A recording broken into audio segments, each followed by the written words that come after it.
زندگی آخر رلا ہی دیتی ہے، پھر چاہے ہم اپنے ماں باپ کے کتنے ہی لاڈلے کیوں نہ ہوں۔ بے شک۔ وسیم بھائی، یہ کوٹ ہے اشفاق احمد صاحب کا میرے سامنے، تو یہیں سے آغاز کرتے ہیں آج کی بات کا کہ ڈو یو تھنک کہ زندگی واقعی اتنی مشکل ہے؟ بالکل، اصل میں دنیا کی سب سے جو غیر یقینی چیز ہے نا وہ زندگی ہے، اور سب سے یقینی چیز موت ہے۔ تو زندگی میں نا وہ ارادے ٹوٹتے ہیں اور آہستہ آہستہ غم آتے ہیں، اور آپ کو پتہ چلتا ہے کہ ٹھہرنا مشکل ہی ہے، لیکن جو اللہ کے ساتھ رجوع کر لیتے ہیں ان کو یہ بات سمجھ لگتی ہے کہ جانا تو ہم نے ہے، لیکن جانے سے پہلے کچھ کام تو کرنے ہیں نا۔ تو وہ جو کام میں مصروف عمل، ابھی ہم بات کر رہے تھے کہ جو اللہ کے کام کر رہا ہے، جو مصروف ہے، تو پھر وہ ان چیزوں کو اپنے اوپر، اس غم کو اپنے اوپر حاوی نہیں ہونے دیتا۔ وہ حضرت واصف رحمۃ اللہ ایک شعر پڑھا کرتے تھے کہ غم بھی گزشتنی ہے، خوشی بھی گزشتنی، کر غم کو اختیار کے گزرے تو غم نہ ہو۔ تو یعنی کہ غم کو قبول کرنا ہے، اس کو ریڈ کرنا ہے، اور اس میں نا بڑا لیسن ہے۔ صحیح بات۔ تو یہ اللہ تعالیٰ ہماری برداشت، سب سے بڑی قوت برداشت ہے۔ بالکل صحیح۔ تو ہماری یہ برداشت بڑھانے کے لیے اللہ تعالیٰ غم بھیجتا ہے، صحیح۔ اور آہستہ آہستہ صبر کے ذریعے، نماز کے ذریعے انسان جو ہے نا اس مشکل سے نکل آتا ہے، کیونکہ اللہ کا وعدہ ہے کہ ہر سختی کے ساتھ آسانی ہے۔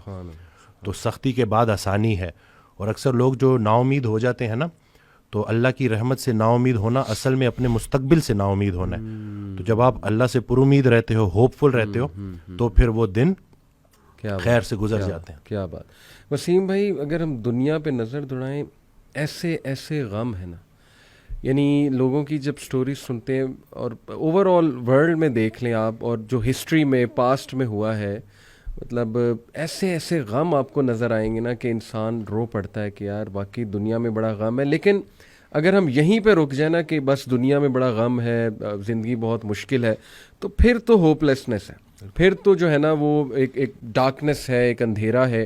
دیٹس وائی آئی سے ٹو پیپل کہ دیکھو جو ایتھیزم ہے وہ یہیں پہ رک جاتا ہے۔ بالکل، وہ کہتا ہے کہ بس we are all here and we are doomed, اور بس ٹھیک ہے، سفرنگ بھی ہے، کیوس بھی ہے، ڈارکنیس بھی ہے، اب کیا کر سکتے ہیں۔ بٹ جب تک اسلام ہمارے پاس ہے نا وسیم بھائی، دیکھیں اللہ سبحانہ و تعالیٰ نے پہلے ہی ہمیں بتا دیا، جیسے آپ نے کہا نا ایکسیپٹنس، بالکل اللہ نے ہمیں ایکسیپٹنس دلائی ہے کہ دیکھو اس کو ایکسیپٹ کرو کہ یہ دنیا ایک مشکل کی جگہ ہوگی، یہاں تمہیں مشقت کرنی ہوگی، اسٹرگل کرنی ہوگی، وی ول ٹیسٹ یو، ہم دیکھیں گے تم میں سے کون ایمان والا ہے، کبھی بھوک سے، کبھی خوف سے، کبھی خوف کا انفیکٹ ذکر ہے کہ خوف سے ٹیسٹ کریں گے۔ آئی تھنک انگزائٹی میں خوف کا ایلیمنٹ کافی جو ہے وہ حاوی ہوتا ہے۔ پھر لاس آف لائف سے تمہیں ٹیسٹ کریں گے، لاس آف فروٹ سے تمہیں ٹیسٹ کریں گے، لیکن وبشر الصابرین۔ اور دیکھیں اللہ نے پورا طریقہ بتایا ہے کہ دیکھو نا امید نہیں ہونا ہے، اگر یہ پرابلمز آ جاتے ہیں تو پھر اللہ طریقہ بھی بتا رہا ہے کہ تم نے ہوپ کیسے پکڑنا ہے۔ جیسے آپ نے کہا کہ نماز ہے، پھر صبر ہے، تو how amazing is the philosophy of our religion. بالکل، سبحان اللہ۔ اور جو ایتھیسٹ سے جو نہ ماننے والا ہے، وہ میں اس کو یہی بولوں گا کہ وہ بیچارہ اللہ کی نعمتیں بھی استعمال کرتا ہے اور اللہ کو مانتا بھی نہیں ہے۔ سبحان اللہ، ٹھیک ہے نا۔ تو تحقیق جو ہے نا وہ آپ کو بعد میں وہاں پہ پہنچائے گی جہاں تسلیم پہنچائے گی آپ کو پہلے۔ تو جو سرنڈر کرنا ہے نا، یہی سب کچھ ہم نے کرنا ہے۔ ایک آڈیو میں وہ بیان کر رہے تھے حضرت، تو انہوں نے کہا کہ پورا سرنڈر کرنا ہے۔ تو جواب آیا کہ حضرت اتنی کمزور صلاحیتوں کے ساتھ پورا سرنڈر کیسے کروں؟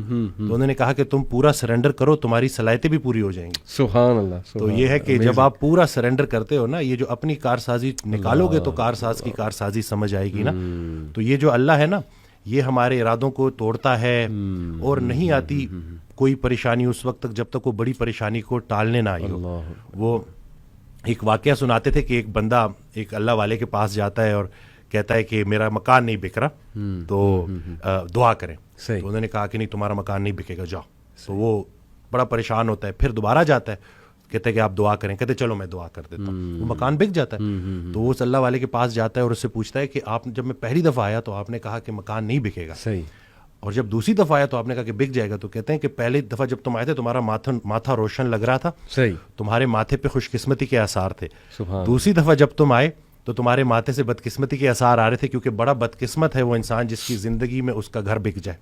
تو جو چیز تم اپنے لیے پسند کر رہے ہو، جس چیز پہ تم جشن منا رہے ہو، وہ اصل میں تمہارے استغفر اللہ کا مقام ہے جس کو تم الحمدللہ کہہ رہے ہو. صحیح. انسان جو ہے نا وہ جلد باز ہے, جلد باز ہے. وہ کہتا ہے کہ بس میرے اللہ کو اپنے مطابق چلانا چاہتا ہے. صحیح بات, صحیح بات. اور اللہ نے ہمارے لیے کتنی خیر رکھی ہوئی ہے, کتنی آسانی رکھی ہوئی ہے, ہمیں خوش کرنے کے لیے اللہ کے پاس اتنا کچھ ہے, لیکن ہم جلد بازی میں اور نا امیدی میں اس سے محروم ہو جاتے ہیں. اور شیطان جو ہے نا وہ ہماری رگوں میں خون کی طرح دوڑتا ہے. صحیح. تو اس کا طریقہ واردات ہے ہی یہ وسوسہ دینا. وسوسہ جو ہے نا وہ ایمان کی نفی ہے, اور یقین جو ہے نا وہ وسوسے کو نفی کرتا ہے. کیا بات. تو ہم نے یقین کو پختہ کرنا ہے. یقین نور ہے, شک اندھیرا ہے.